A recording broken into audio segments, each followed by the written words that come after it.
Good morning. Hi. Good morning.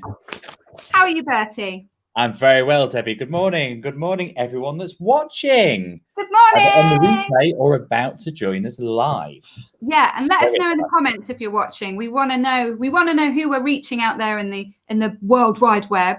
So if you're watching on the replay, put some comments. It's snowing outside. It's literally snowing outside. So it is snowing. So I'm very excited. But that's not what we're talking about today. We're not going to talk about the Christmas cheer and snow. What are we talking about today, Bertie? Today we're talking. Well, actually, maybe we should just talk about snow. I've not got the snow yet, and we're not that far away from each other. So I'm a little bit jealous. I've just looked out and it's still drizzly. So maybe the snow will come before the end of the broadcast. Who knows?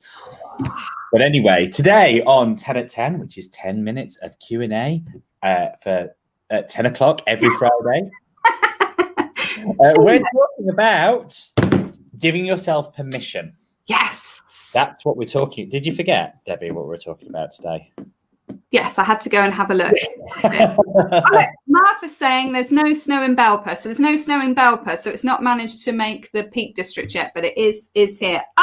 Morning, Steve. So yeah, well, do you need to give yourself permission? And we kind of touched on this a little bit last week. So do you want to kind of let us know what do you mean by, yeah, oh my God, absolutely. my friend Clara is saying that she loves me. So that's good. I love you too.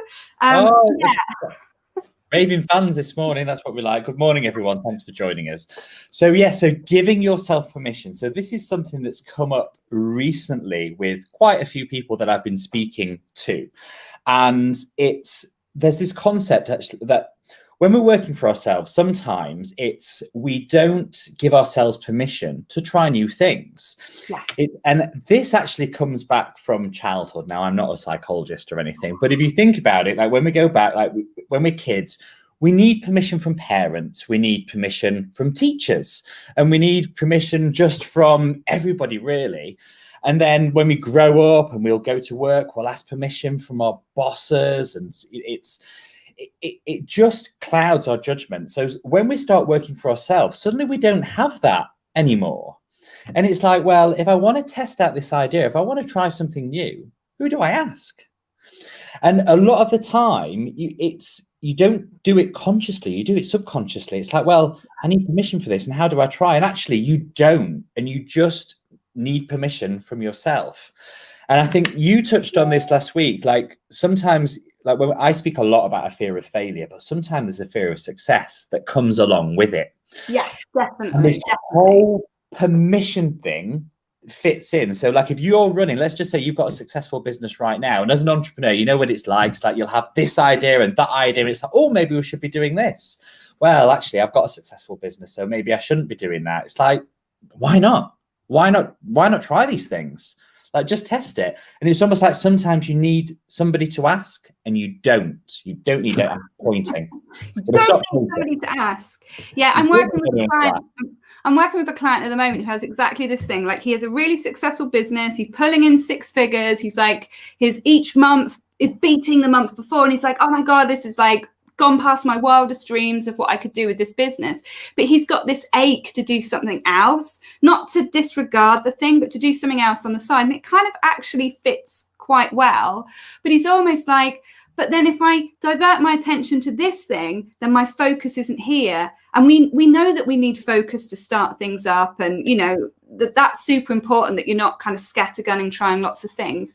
But I think if you've got something and you've got it running well, like a good train, and it's kind of doing its own thing, and you've got your systems and processes run up, the part of the reason we get those systems and processes in place is to give us freedom, isn't it? And time back. Like, exactly. Automated. I've got this, the Facebook ads are working, the client's coming in, I've got a team helping me do various bits and bobs. That we build our businesses in that way to get time back. So we're not spent doing stuff, spending doing the clunky stuff. So if you've got that freedom, why not use it to explore things that might kind of light you up a little bit more? And I have my fingers in so many pies. I love doing lots of different things and working with lots of different people. And just this month, we kind of launched a brand new social enterprise and kind of got that going. I think it's exciting to do things in different ways. And you're right, we don't need permission, do we? Sometimes it's just testing. You don't have to launch a massive company and put all of your eggs in one basket. You could just kind of, you call it smoke testing. Like you could just test your idea, couldn't you? Just put it out there, see if people like it, see if you enjoy doing it. You know, that's part of it as well. And if you do, then that'll give you information to work out if you want to kind of get more hands-on into that project and give it a go. Exactly. And I think it's, you've had some really good points there, like with the client who, you know, has got something successful and then they want to try something else. And I've had something similar in the last couple of weeks. It's this permission thing. It's, yeah, sometimes there's a little bit of guilt there. It's like, well, this is actually working really well, so why should I be trying this? Yeah. One of the important things I want everything in life, you know. Yeah. Am I worthy enough to have 2 successful businesses? It's that a little bit as well, isn't it? It is. And also the thing that I've noticed is there's comparison. There's so much comparison there. It's like, well, actually, why aren't I happy with what I've got? Whereas this person is, or this person that I watch on social media, you know, which I've got lots of, social's great, but, you know, it can also be very damaging in that regard. And yeah, I think when you start comparing yourself, then you almost start to think, well, I should be like that, when actually we forget that everybody is different and like completely different. So you and I are very different, and the people that are watching today are very different. So it's all about what you want to do. And this is why the permission thing is so relevant, because even if you were to ask that person permission, they're giving you permission based on on their values and what they believe. Yeah. Like when I first, I launched an online takeaway service called Fill My Belly, for those who are watching that don't know. This is back in 2006. A lot of the people that I told that about were like, why would people order takeaway online? Bear in mind, this is 2006, right? It's like, why would anybody do that? Like, it's crazy. That was their opinion. If I'd have listened to those, I'd have never have actually launched that. But you know, when I'm talking to people like my bosses, people that I respected and things like that, it's like, I needed that validation. Whereas actually I didn't need it, but I felt internally that I did. And this is the point that I'm trying to make. Like, if you've got that idea, if you want to test something out, then you don't need permission from anyone. And this doesn't have to be like your boss or anyone. It could be like your partner or your family and things like that. Like, it's, you know, I always joke about my mum saying, you know, when are you going to get a real job? And throughout like my teens and then 20s, I was DJing, and then I was doing all sorts of bits and pieces, and always had some crazy idea that I was trying out. And it was that thing. It was like, oh, Mom, I'm doing this week. When are you going to get a real job? And she meant it, never with any malice or anything, but that's just how she is. People want you to be safe, though. It's that safety thing, isn't it? People just want you to be safe, and safety lies in what we already know, and stepping outside of that. Oh my God, I've got a blink. What's that? You've got a disco going on. You've been censored. It was my Maybe energy. It was messing and the camera knew. Yeah, it's the force field of Debbie just messing up technology. I think there's safety, isn't there, in doing what we know. And when we step outside of that, there's a fear element, isn't there? The fear of failure and all of that. But you've got to try things out, haven't you? We don't want to stay in the same place all the time. And so giving yourself permission to try, speak to people, put things out there, do this idea of your smoke test, it means that you're going to work out, did I love doing that? Did I enjoy it? How did people respond to it? And yeah, your family and stuff, they mean well. You know, they love you, but generally we want to be brave, don't we? We want to be brave and we want to try things. We want to do things because life is here. This is it. This is your one. This is it. This is it, people. Like, give it a go. Like, it's your one time. So that was the whole point of today. It was just whatever it is you want to do, like whatever it is, and it might be really clear for you. It might not. It might just be like a little haze. But really think about it. And if it's something that is burning inside that you think maybe you've never done, like I traveled. I didn't like travel and do the whole like Indonesia backpacking thing, but I DJ'd abroad for a couple of years and loved it. And still now, when I think of like one of the happiest times in my life, it was riding around on a moped with no helmet because they weren't bothered over there.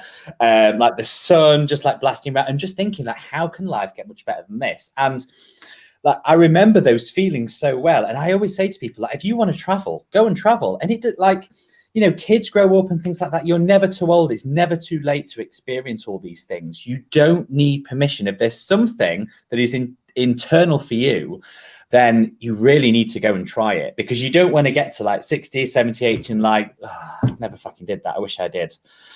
And it's you don't need permission from somebody else. Well, how about this? We give you permission. Yeah, okay. And if you do, yes, give you permission to do it.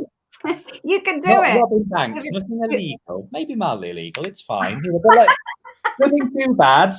Nothing Don't like bad. murders over Christmas or anything. But yes, Debbie and I today, we are granting you permission. That's what we're here for. Yeah. That is true. We've got one last thing from Emma. I've got so many ideas, but I feel like I need to get my current business working, like in a way I'm happy with, before I add something else to the mix. So the first thing, Emma, is define what working and happiness means for you, because otherwise you'll keep moving that goalpost, because every time you reach it, you'll be like, no, I need more.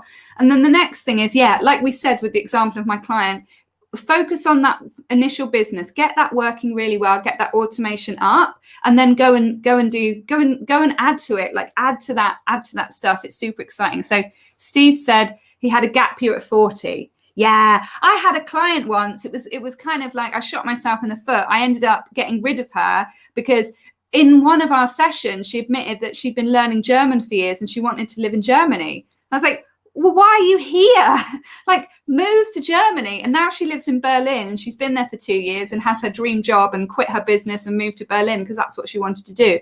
Like, sometimes you just need to think, if I don't do this now, like, I don't want to be lying on my deathbed thinking, oh, I wish I'd done that and I wish I'd done this. You know, just give it a try. If you fail, you don't fail, you just learn something. Yeah, exactly. Shall we talk about smoke testing next week and what let's do it. Oh, I always love a little bit of smoke testing.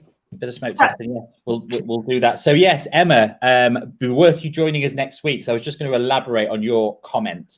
So next week we'll talk about smoke testing, how you can carve out some time within your week to actually test out these ideas. And it's almost like it puts it into a nice little safe place. So you don't have to feel guilty. You can still get on with all the other stuff that needs to be done, but then you have this bit of time where you can carve out and work on your idea. So yeah, we'll talk about that next week. So.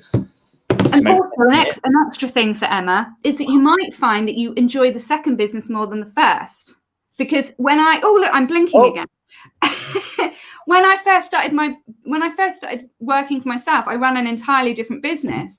And I started doing a different thing on top of that business. And I realized I preferred the second thing and I got rid of the first business. So by giving yourself opportunities to test, you might even find something you enjoy doing even more. And how amazing is that? So yeah, join us next week. Smoke testing. Maybe there'll be actual snow laying on the ground, and you know it's going to be fun, isn't it? It's Christmas. It's going to be exciting. So thank you for joining us, everyone. Thank you if you're watching this on the replay, and we will see you next week for a little bit of smoke testing. Thank you for all your comments. Bye. Bye.